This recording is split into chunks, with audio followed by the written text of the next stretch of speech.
Doctor को बुलाओ, मेरी बहू को कुछ हो गया है। जल्दी करो, जल्दी करो। नवीन साहबा, खुदा रहा आंखें खोले। अब ठीक है ना आप? इन हालात में जीना बहुत मुश्किल है मेरे लिए। सबकी नजरें मुझ पर हैं। अदनान और तुम एक दूसरे को मारने पर तुले हुए थे, मैं क्या करती?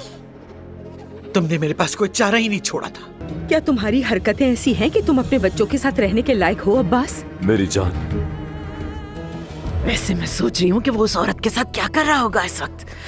बड़ा बेचैन हो रहा है दिल मेरा।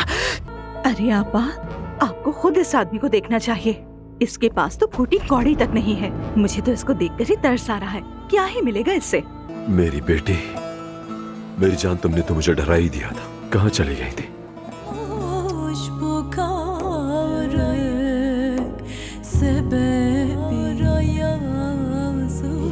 मेरे बेटे को कब्र और शौहर को जेल भिजवाया। मैं उन्हें सजा दिए बगैर एक पल आराम से नहीं बैठूंगी। खून का बदला खून से लिया जाएगा। उम्मीद है कि जाओगी तो वापस नहीं आओगी। इंशाल्लाह।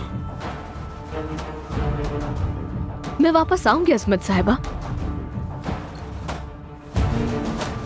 क्योंकि ये मेरे शौहर का घर है। मैं अब मलिहा के साथ ये नहीं होने दूंगी। जरूरत पड़ी तो मैं खुद उसकी माँ बन जाऊंगी, लेकिन आपको ऐसा नहीं करने दूंगी।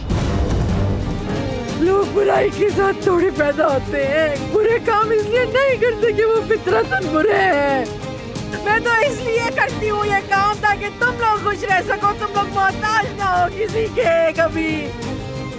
बात सुनो, मलिहा से दूर रहो तुम, वरना मैं। और न क्या कर लोगी काले दुम वाली हिरने, और न क्या तुम्हारे दिल पर छुरा घोंपूंगी।